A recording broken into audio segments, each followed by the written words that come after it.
lymphocytes. Very good. T lymphocytes are further classified Hmm. as helper T cells, Hmm. Hmm. suppressor T cells, cytotoxic Hmm. T cells, Hmm. and memory T cells. Very good. उसके बाद And B lymphocytes. What about them? the B lymphocytes form clones of plasma cells, Yes. and the clones of plasma cells produce antibodies which are Very good. circulated in the which are circulated throughout the body Yes. through Very good. body fluid, blood, and lymph, and the antibodies which are free carry out three main functions. Okay, stop. Okay, stop. Yes, Saili Vishakha. Can you tell what are the functions of antibodies? Saili and Vishakha. Are you listening? Yes, ma'am. Ha, Saili. What are the functions of antibodies? Three functions studied yesterday. Agglutination. Ha. Agglutination. Oh, sorry. Ha. Agglutination. Hmm. Vishakha, what is the second function?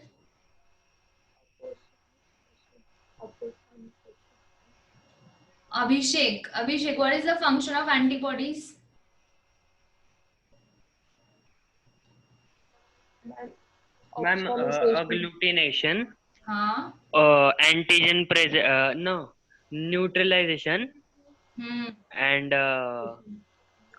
oppo, Opsonization. opsonization. Huh. Thank you. Three functions of antibodies: agglutination, opsonization, matlab coating, simply coating of antigens, opsonization, and third function is neutralization. Antibodies neutralize the effect of the antigens. तो ये three functions देखे हमने antibodies के. इसके बाद जो second type of sales होते हैं इम्यून सिस्टम के, that is antigen presenting cells. These cells, they directly engulf, kill the antigens, and they present this antigens on their surface, right? Why they present the antigens, killed antigens on their surface? So that the other cells of immune system, like the helper T cells, they will get activated, they will get stimulated because of antigen presenting cells. तो ये हमने देखे sales of immune system कल. उसके बाद फिर हमने देखा vaccination. Can anyone tell me what is vaccination? Arpita, Arpita, are you listening? Arpita, Riddhi, Rohit, anyone from you? Yes, what is the meaning of vaccination? Anushka, can you answer what is vaccination?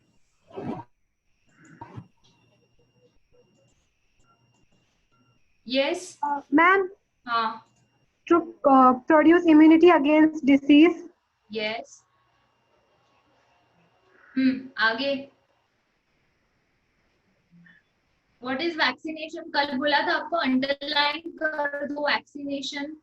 Yes, administration of vaccine. Vaccine is nothing but inactivated pathogens, or it can be any antigenic preparation that is injected into the individual's body to prevent that individual from a particular disease. So that is a vaccination. Vaccination का और एक हमने देखा था definition which is given here.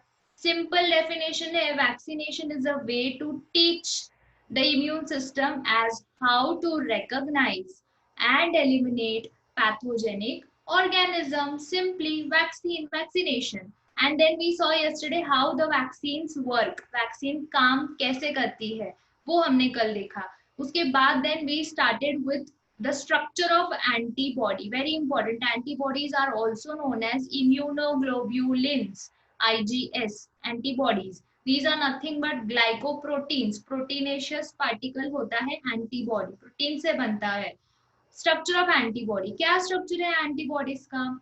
And yes, this thing was very important, that the plasma cells of B lymphocytes, they produce 2000 molecules of antibodies per second. Okay, now let us understand the structure of antibody. This is a common basic structure. This was given yesterday for homework, right? Now, what this structure constitutes, it contains 4 polypeptide chains, right? 1, 2, 3, 4. 2 heavy chains and 2 light chains. Now, both this heavy as well as light chain, they show 2 regions. 2 regions होते हैं chains में, एक होता है constant region और दूसरा होता है variable region. One is constant and one is variable region. Similarly, in both the cases, you get these 2 regions. See here, this is light chain, this is a heavy chain, this is variable region of heavy chain and this is variable region of light chain. तो आपको ऐसे थोड़ा shading करके अलग अलग आपको अलग type के शेड्स यूज करके पेंसिल से ही आपको ये डायग्राम ड्रॉ करनी पड़ेगी एंटीबॉडीज की, ठीक है. Then both this all this polypeptide chains, 4 chains, they are joined, attached to each other with the help of which bond? Disulfide bond, SS bond, ठीक है. Now this chains, light chain and heavy chain, they together constitute at their tips antigen presenting site, antigen binding site. This antigen binding site which is present on the antibody is known as paratope. ये कल हमने देखा था यहाँ तक, right? Let's see this. So both this chain contains variable region. The variable region constitute the antigen binding site, that is the paratope. I told you yesterday to underline this. What is a paratope? Paratope is a site on the antibody and the site where the antigen will come and bind. This site is known as a paratope. Okay, this part of antibody recognizes and binds to the specific antigen to form an antigen antibody complex. तो ये तो antibody है, protective molecule है हमारी body में. तो ये antibody क्या करेगा, जो भी फॉरेन पार्टिकल है, suppose some bacteria is there, that bacteria we call that bacteria as an antigen molecule which is not known to our body. It is a foreign particle, antigen.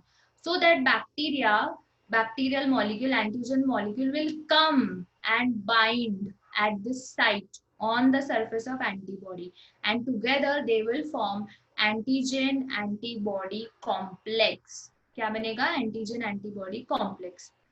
Now since most of the antibodies carry 2 antigen binding sites, they are called bivalent. ये भी हमने कल देखा था.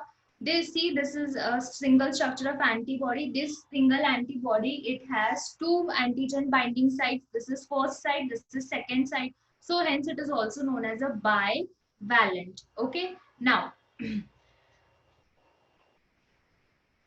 with corresponding antigen binding site of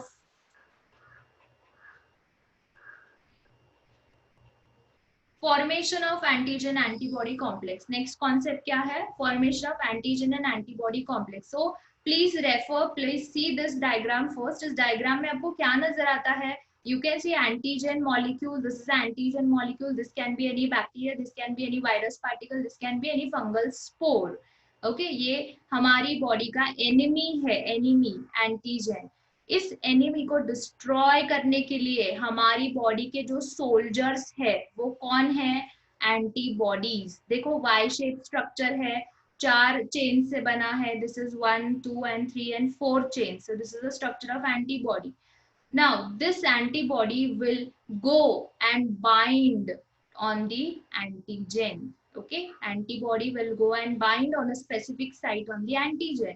now जैसे antigen का जो shape होगा उस हिसाब से एंटीबॉडी अपना शेप बना लेगा. For example, if you see this diagram here, you can see this shape here, some kind of specific shape. Similarly it is not like this कि हमेशा ऐसी शेप होगा एंटीबॉडी का. यहाँ पे ये जो शेप है वो चेंज होता जाएगा. किस हिसाब से? On the basis of the shape of antigen. अगर एंटीजन ट्रायंगल शेप का है तो एंटीबॉडी भी ऐसे शेप बना लेगा कि एंटीजन वो जो ट्रायंगल है वो एंटीबॉडी पूरा उसको कवर कर दे.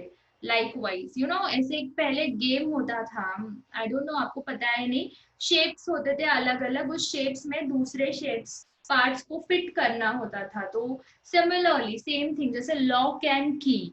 For example our antibody is a lock and antigen is a key. तो you can see here lock का जो shape है, specific lock has a specific type of key. Similarly, a specific antibody will bind to a specific antigen, and accordingly the antibody can change its shape. Can change its shape यानी कौन सा shape? Can change the shape of its antigen binding site. यानी जो paratope है, paratope का shape change होता जाएगा based on the shape of antigen. So this is how antibody and antigen they come in contact with each other to form antigen antibody complex. एक बार complex बन गया तो आपकी बॉडी अभी प्रोटेक्ट हो गई, बिकॉज वो जो एंटीजन है वो अभी ब्लॉक्ड हो गया, एंटीबॉडी ने उसे ब्लॉक कर दिया, and now the antibodies they will do the three function, agglutination, opsonisation and neutralisation. तो एंटीजन को एंटीबॉडी ने पूरा सरेंड ये कर दिया, क्या बोलेंगे हम, पूरा उसे कवर कर दिया, और उसे अभी वो डाइजेस्ट कर देगा, उस एंटीजन को पूरा डिस्ट्रॉय कर देगा. बट डिस्ट्रॉय करने के लिए एंटीजन एंड एंटीबॉडी कॉम्प्लेक्स बनना जरूरी होता है. ठीक है, ये समझा. नाउ जैसे हमारे एंटीबॉडी के ऊपर एक स्पेसिफिक साइट होती है which is known as paratope, उसी तरह एंटीजन के ऊपर भी एक स्पेसिफिक साइट होती है जिसे बोला जाता है इपीटोप. इपीटोप. तो एक चीज दिमाग में रख दो कि antibody has a specific site which is called paratope. Antigen has a specific site which is called epitope. These two are two different, complete different things. ठीक है, तो ये जो एंटीजन है इसका ये जो पार्ट है, ये सरफेस है, ये बाइंड होगा इस एंटीबॉडी के साथ. तो ये जो सरफेस है इसका, इसे बोला जाएगा epitope, और it is also known as antigen determinant, antigenic determinant. ठीक है, see, study of antigen antibody interaction is called serology. Please do underline this. This can be asked for 1 mark. What is serology? What is serology? The study of antigen and antibody complex is called as serology. Each antibody is specific for a particular antigen. ये मैंने already बता दिया. Combining site of antigen is called antigenic determinant, that is epitope. The point, the site where the antigen will combine with the antibody, that point on the antigen is called epitope. Reacts with the corresponding antigen binding site, that is paratopes. The antigen binding site paratopes are located on the variable region of the antibody. This we have already seen. This is a paratope, and paratope is present on the variable region of the antibody. Small variations in the variable region make each antibody highly specific for a particular antigen. तो ये variable region क्यों बोला जाता है इसे? Because ये region अपना shape, structure बदल सकता है as per the requirement. Hence it is called variable region. The variable region enables the antibody to recognize the specific antigen and bind to specific antigen in a lock and key manner, forming an antigen antibody complex. इसमें कुछ है क्या complicated, कुछ process है? नहीं है.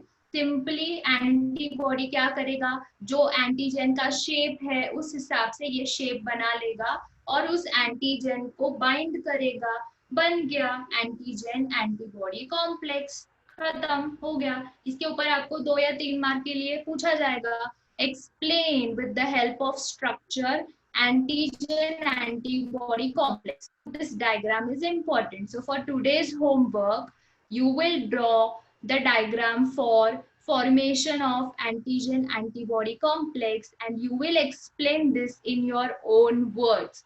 आप पहले डायग्राम ड्रॉ करोगे और फिर एक्सप्लेन करोगे कि एंटीजन और एंटीबॉडी एक दूसरे के साथ कैसे बाइंड होते हैं, क्यों बाइंड होते हैं, किस साइट पे बाइंड होते हैं. So there you have to mention this epitope, paratope and in which manner they bind with each other in a lock and key manner. Lock and key analogy भी बोला जाता है इसे. समझ में आई बात? कुछ डिफिकल्ट है? नहीं है, काफी सिंपल है. So first homework is based on antigen antibody complex. Now let's move further. Antigens on blood cell. तो एंटीजन, हमारे ब्लड सेल्स में भी कुछ एंटीजेंस होते हैं. There are several known antigens on the surface of human blood cell. Blood cell यानी RBCs, red blood corpuscles. So on the surface of RBCs also there are presence of some specific antigens. These antigens give rise to different blood groups. तो हमारे RBCs के ऊपर भी कुछ antigens होते हैं, उस एंटीजन के हिसाब से हमें हमारा ब्लड ग्रुप बनता है. There are many genetically determined blood group systems like ABO, RH, Duffy, Kidd, Lewis, P, MNS, Bombay blood group. तो ये अलग अलग ब्लड ग्रुप सिस्टम्स है, लेकिन हम जो ब्लड ग्रुप सिस्टम फॉलो करते हैं वो है ABO blood group system. You know 4 कितने ब्लड ग्रुप्स होते हैं? 4 होते हैं ना? हाँ पता है ना, A, B, AB and O, 4 blood groups. So we, for studying the blood groups, we follow the ABO blood group system. ये बाकी सारे साइंटिस्ट ने उनकी खुद की ब्लड ग्रुप सिस्टम भी प्रेजेंट की है, लेकिन universally ABO blood group system given by Karl Landsteiner is used. Understanding this? Okay. ABO blood groups. The A, B and O blood groups were discovered, underlined by a scientist Carl Landsteiner. इसके ऊपर NEET में भी questions आते हैं, so underline करो. In the year 1900, later on the blood group AB, later on the blood group AB was discovered by Landsteiner's students De Castello and Sturley. तो initially in the year 1900 Landsteiner ने 3 blood groups discover कर दिए थे, ए, B और ओ. लेकिन उसके 2 साल बाद उनके जो स्टूडेंट्स थे De Castello and Sturley, उन्होंने A B blood group find out कर दिया, डिस्कवर्ड किया. Landsteiner was awarded the Nobel Prize for his discovery of human blood groups. He found 2 antigens or agglutinogens on the surface of RBCs and named them as antigen A and antigen B. तो naturally हमारे RBCs के ऊपर ये antigens present होते हैं, antigen A, antigen B. Not सभी के RBCs पे नहीं होते, वो हम आगे जो टेबल है इसमें हम देखेंगे किन में होते हैं एंटीजेंस ए एंड बी. ठीक है. He also noticed the corresponding antibodies or agglutinins in the serum called small a and small b.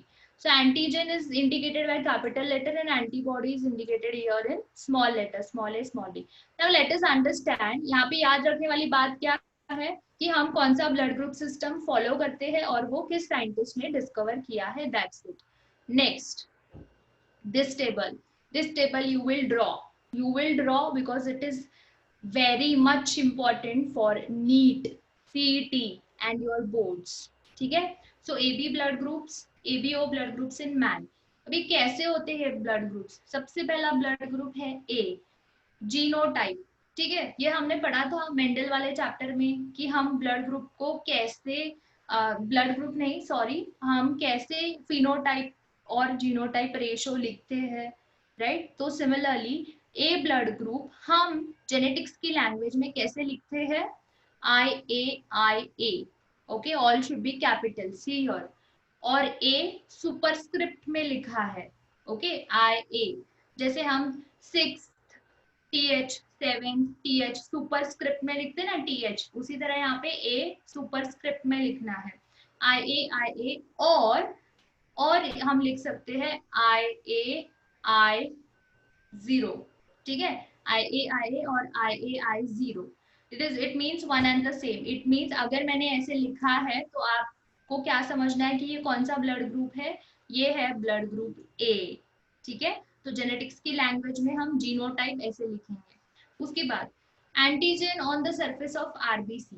तो ये जो A ब्लड ग्रुप है, ठीक है, जिन लोगों का A ब्लड ग्रुप है उनके आरबीसीज के सरफेस के ऊपर ए एंटीजन प्रेजेंट होता है। Mute yourself, who that? किसकी आवाज आ रही है?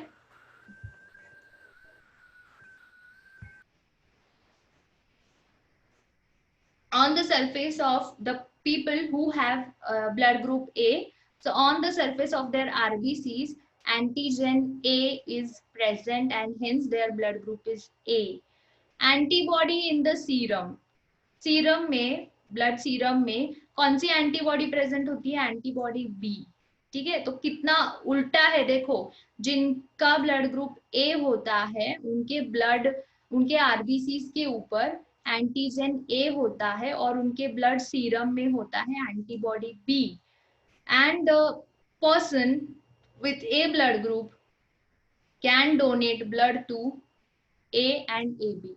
इसका मतलब समझ रहे हो आप मैं क्या बता रही हूँ यहाँ पे, कि जिनका ब्लड ग्रुप ए है वो किसको ब्लड डोनेट कर सकते हैं?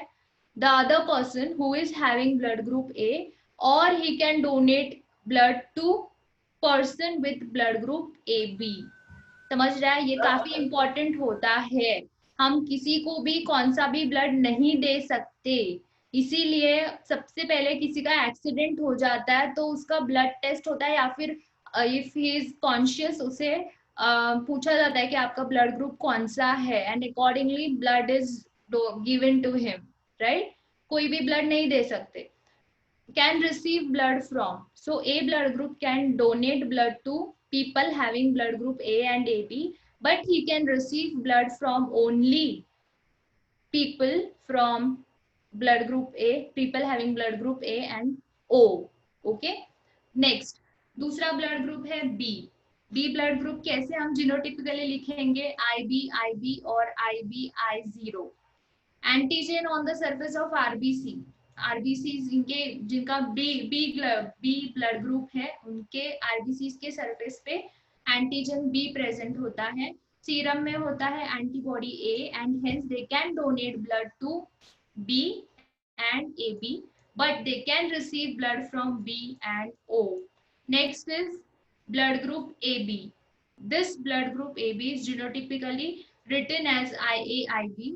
This blood group shows the RBCs of the people having AB blood group has both A and B antigen on their surface, and hence they can receive blood from all the blood groups.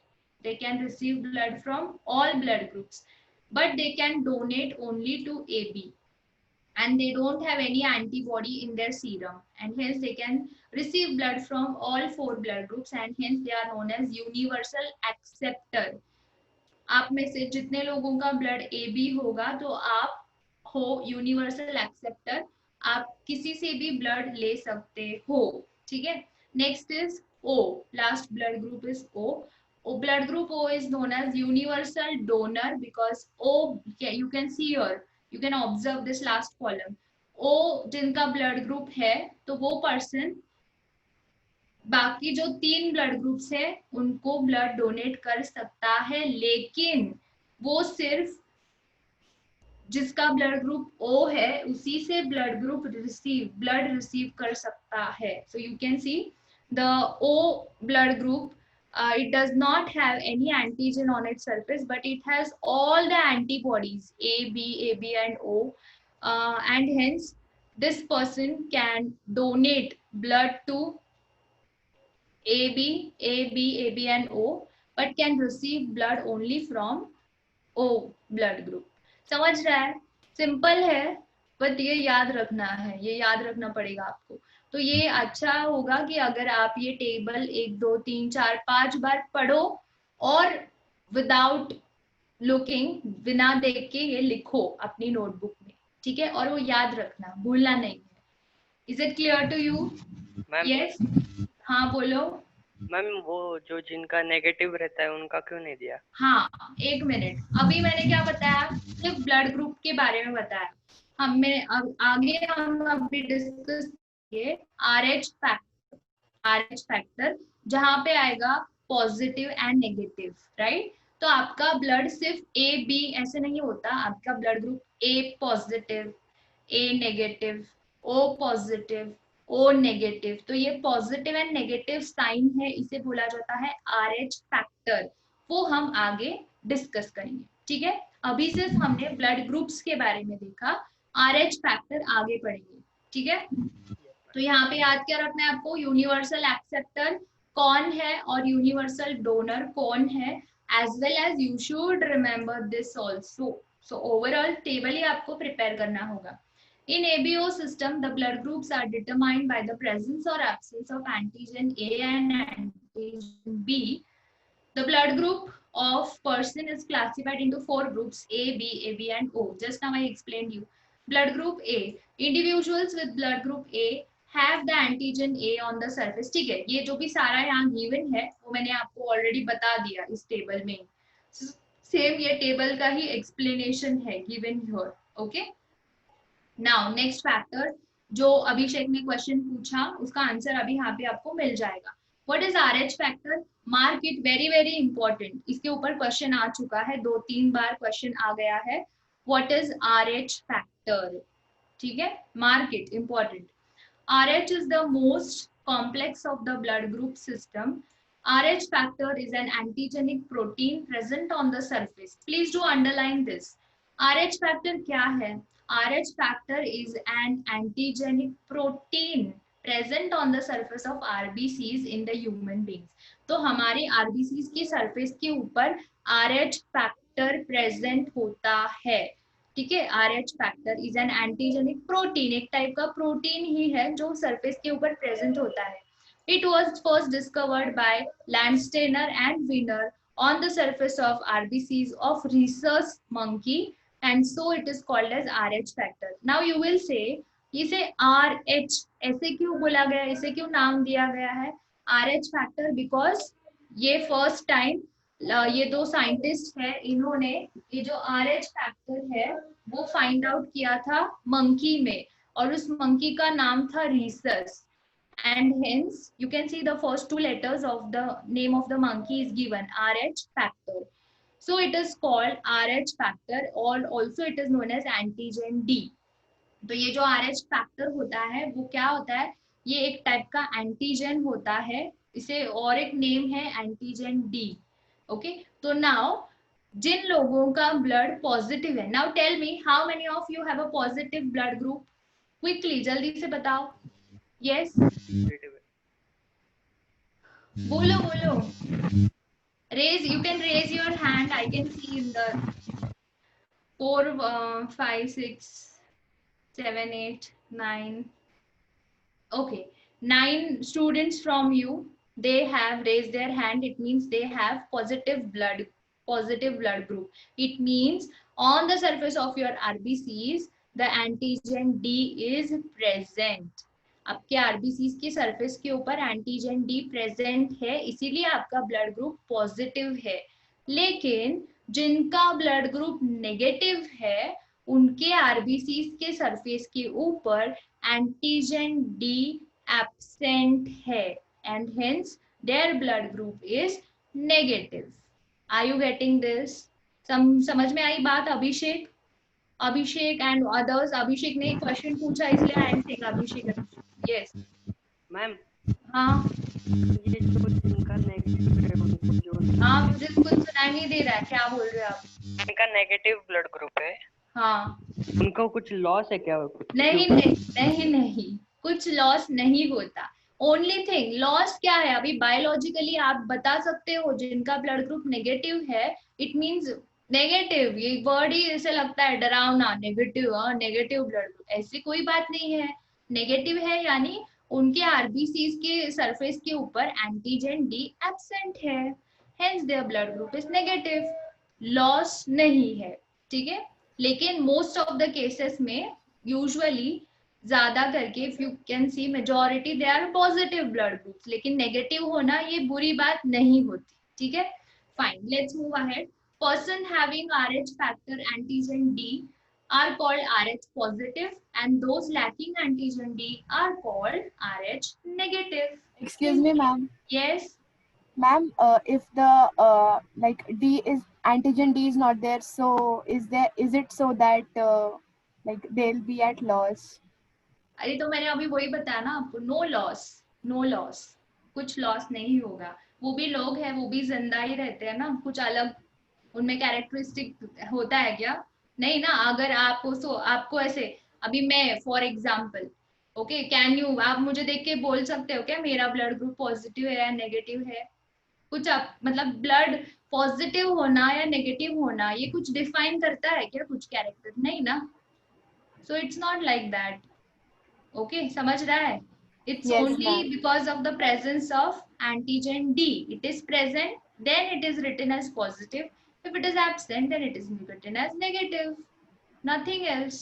So don't worry, अगर आपका blood group negative है तो भी इतना tension लेने की बात नहीं है, ठीक है? It is not a disease. It is not a disease. ठीक है? Now let's see, move ahead. तो ये समझ में आई बात? ये अंडरलाइन कर दो कि persons having RH factor, having antigen D are called RH positive, and persons lacking the antigen D are called as RH negative. That's it. Okay. Now next, the RH D antigen induces a strong immunogenic response when introduced into RH negative individuals. इसका मतलब क्या होता है? For example, अभी RH negative individuals के blood में antigen D present नहीं होता, तो जब हम पॉजिटिव, सपोज किसी का एक्सीडेंट हो गया और उस पर्सन का ब्लड ग्रुप नेगेटिव है और उसे गलती से पॉजिटिव ब्लड दिया गया, तो क्या होगा उसके बॉडी में? उसकी body will think that this is a foreign particle, right? because his blood will not identify that positive blood. Are you getting this? Positive blood में RH फैक्टर होगा, ये D फैक्टर होगा, D एंटीजन, लेकिन जो individual जिसका accident हुआ है उसका he is a negative, he is a person with which lacks the antigen D, so वो ब्लड मैच नहीं होगा, ब्लड मैच नहीं होगा. So positive one should give blood to positive, negative one should give blood to negative. बस इतनी चीज है. RH blood group is an important factor in blood transfusion. Yes, same thing I told you just now कि जब blood donate, transfusion यानी blood आप किसी को donate करते हो, ठीक है? That is blood transfusion. So RH blood group is very important during blood transfusion and is involved in hemolytic diseases of the newborn, HDN. Now ये जो part है ये काफी important है. Underline this, HDN, hemolytic disease of the newborn. Yes, Siddhi, you have any question? हाँ, ठीक है. HDN का मतलब क्या है? Hemolytic disease of the newborn. It is also known as erythroblastosis fetalis. क्या है ये? कैसे प्रोनाउंस करोगे आप? Erythro. Erythro means related to RBCs, erythrocytes. RBCs को क्या बोला जाता है? Erythrocytes. Erythro means related to RBCs है. ब्लास्टोसिस फिटालिस, बस ये आपको याद रखना है. Erythroblastosis fetalis. ब्लास्टोसिस यानी डिस्ट्रक्शन, आपके आरबीसीज डिस्ट्रक्ट होंगे. आपके नहीं, ये एक जो केस है वो अभी मैं बताती हूँ, फिर सोचो, ठीक है? Destruction of the erythrocytes of the fetus, it occurs when an negative mother conceives positive fetus. तो ये जो केस है वो क्या है? देखो, कोई मदर है, उसका ब्लड ग्रुप है नेगेटिव, ठीक है? Mother is having a blood group, negative blood group, but when she conceives and her fetus is having a positive blood, ठीक है? तो फिर क्या हो सकता है? देखो, फीटस के जो पॉजिटिव ब्लड है एंटीजन डी, तो when the blood of the fetus, when it will come in contact with the mother's blood, that time there is going to be some problem, ठीक है? मतलब, लेकिन इसमें भी काफी केस है कि फर्स्ट प्रेगनेंसी में कुछ प्रॉब्लम नहीं होता. Okay, during first pregnancy there is no problem of this erythroblastosis fetalis. लेकिन second pregnancy में हो सकता है, इसीलिए फिर कुछ ना इंजेक्शंस होते हैं ना, you know, काफी सारा मेडिकल ट्रीटमेंट्स है, तो that mother will be given some injections and accordingly ये जो कंडीशन है वो प्रिवेंट की जा सकती है, ठीक है। इसीलिए you should not worry, but you should remember this कि if a mother is having negative blood group and if her fetus has a positive blood group, then it may lead to, it might lead to a disease which is called as erythroblastosis fetalis, जिसमें क्या होगा, mother की body में जो antibodies है वो foetus के foetus के जो आरबीसी है उसको डिस्ट्रॉय करते जाएंगे, ठीक है। क्यों होगा ऐसे, देखो नीचे डिस्क्राइब किया है। The Rh positive RBC from the fetus may enter the mother's circulatory system during the child birth. ये भी चीज समझने वाली है कि मदर और फीटस का ब्लड कब मिक्स हो सकता है, जब डिलीवरी होगी उसी वक्त। Okay, there are chances that the fetus RBCs may come in contact with the mother's blood, causing her to produce Rh antibodies. As a result, subsequent Rh positive fetuses will be exposed to the anti-Rh antibodies produced by the mother, which result in HDN. In order to prevent HDN, Rh negative mother is injected with the anti-Rh antibody during all pregnancies carrying Rh positive fetus. कितने लोगों को समझ में आया, जल्दी से बताओ, yes no. जो अभी हमने जस्ट पढ़ा है, कितने लोगों को समझ में आई बात? यस। अभिषेक समझ गया। What about others? Girls you are lacking? Yes ma'am. Siddhi समझ में आई बात? Yes ma'am. Anushka very good. What about others? Other girls? Vishakha, Arpita, और कौन है? Sai, Riddhi, Rohit ji, where are you? Rohit, Ankita, have you understood this? Gauri, yes बोलो, no बोलो, जो भी होगा आंसर बोलो। Yes, miss. You understood? Yes, ma'am. Okay. Simply हाँ क्या बताया कि देखो, सपोज मदर का ब्लड ग्रुप नेगेटिव है, राइट? इसका मतलब मदर के ब्लड में RH एंटीजन D एब्सेंट है, राइट? लेकिन if she conceives and her fetus is having positive blood group, right? fetus का positive blood group है, मतलब fetus के जो भी RBCs है उनकी सरफेस पे एंटीजन D प्रेजेंट है, राइट? तो जब मदर और fetus का ब्लड एक दूसरे के कांटेक्ट में आएगा तो क्या होगा, mother's immune system will make anti-RH factor. Mother's body will make anti-RH antibodies to fight against the RH factor, क्योंकि मदर के जो इम्यून सिस्टम है उसे लगता है कि ये जो RH फैक्टर है वो कोई पैथोजन है, वो कोई फॉरेन पार्टिकल है, इसीलिए मदर की इम्यून सिस्टम उसके अगेंस्ट फाइट करने के लिए सोल्जर्स बनाएगी। सोल्जर्स इन केस कैसे, what type of soldiers? anti-RH antibodies, ऐसे सोल्जर्स बना देगी। तो फर्स्ट प्रेगनेंसी में तो कोई लॉस नहीं होगा, लेकिन सेकेंड टाइम मदर की बॉडी में ऑलरेडी anti-RH एंटीबॉडीज बन गए हैं, और फिर सेकेंड प्रेगनेंसी में भी अगर फीटस का ब्लड ग्रुप पॉजिटिव होगा तो मदर की इम्यून सिस्टम क्या करेगी, फीटस के जो भी आरबीसी है उसे किल करेगी, क्योंकि मदर की बॉडी को क्या लगेगा, इम्यून सिस्टम को, कि ये कोई दुश्मन है, एनिमी है, and hence that immune system will attack on the RBCs of the fetus. This condition is called erythroblastosis fetalis. But as I said that our medical science has many has development, okay, काफी अच्छी development हो चुकी है medical science में, इसीलिए ये problem हम avoid कर सकते हैं। कैसे?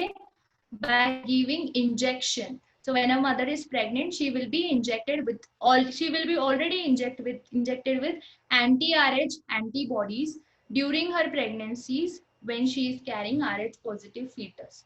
तो ये एक केस था, ये इसके ऊपर क्वेश्चंस आते हैं नीट में, इसीलिए ये ठीक से आप यहीं पे क्लियर कर दो ये कॉन्सेप्ट, ये पढ़ लो, समझ लो। सबसे पहले हमने देखा what is RH factor. RH factor, it can be a negative, it can be a positive based on the presence or absence of antigen D, right? Then हमने एक condition देखी about erythroblastosis fetalis. It is also known as HDN, hemolytic disease of the newborn, जिसमें newborn की RBCs destroy होती है because of contrasting blood groups of mother and fetus. Are you getting this? समझ में आई बात? Okay तो आप क्या करोगे, second homework is to draw this table and you will write about RH factor. In short आप लिखोगे what is RH factor and you will describe about erythroblastosis fetalis में क्या होता है। If it is asked for 1 mark, what is erythroblastosis fetalis, what you will write? So just think on that and accordingly you write your own answer. Are you getting this? 3 question दिए है homework के लिए आपको, 3 questions are given. ये table, antigen antibody complex की diagram और उसके ऊपर नोट लिखोगे और RH फैक्टर के ऊपर आप एक नोट लिखोगे, ठीक है? समझ में आई बात? Yes, ma'am. Tomorrow we will begin actually with the different types of diseases, ठीक है? अभी तक हमने क्या देखा कि about immune system, what is immunity? Immunity यानी होता क्या है, तो वो अभी तो आप समझ गए, right? Now we will understand about, will study in detail about the different types of diseases, ठीक है? कॉमन ह्यूमन डिसीजेस कौन से है? मलेरिया है, सभी को पता है, मलेरिया सुना है। किस वजह से होता है malaria? Can you tell what is the reason for malaria? Mosquito. Mosquito is not the reason. Mosquito is not the reason. What is your answer on this? Yes. Less of WBC, white blood cell. No. This is also That not is the dengue. अरे I am asking you know malaria, पता है आपको malaria किस वजह से होता है? सभी लोग क्या बोलेंगे? बिकॉज ऑफ मस्कीटो, मच्छर की वजह से होता है। तो आई से नो, मच्छर की वजह से नहीं होता। ओके कोई भी आपको मच्छर काटता है घर पे तो आपको मलेरिया हो जाता है क्या? नहीं। क्यों? यू जस्ट नाउ सेड ना दैट मस्कीटो की वजह से मलेरिया होता है। तो नॉर्मली अभी आपके घर पे अभी रेनी सीजन में ज्यादा होते हैं मस्कीटोज, तो आपको मस्कीटो काटता है तो आपको मलेरिया हो जाता है?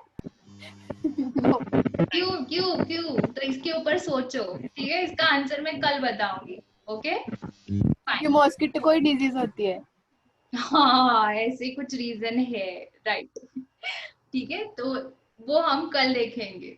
ओके टाइप का होता है ना मॉस्किटो? हाँ मॉस्किटो ठीक है fine. So that's it for today. From tomorrow we'll start with the different types of diseases, malaria, typhoid, every cancer, HIV तक हम सब diseases पढ़ेंगे, ठीक है? और इस साल अच्छे आपको डायग्राम दिए हैं तो इंटरेस्टिंग है पढ़ना। So that's it for today. Complete your homework. Okay, 3 questions given for homework. Please do read on your own the part of that RH factor. It is interesting, so just read it. Is it clear to you? Chalo, bye. See you tomorrow. Thank you, ma'am. Bye, Welcome, ma'am. Yes, welcome. ma'am. Bye, bye. Ma'am. हाँ yes. Ma'am. हाँ Excuse me, ma'am. हाँ बोलो बोलो। Ma'am, when will? Ma'am, आप papers कब दोगे check कर? हाँ कल मिलेंगे आपको, कल। Okay, thank you, ma'am. ठीक है, ओके। Bye, ma'am.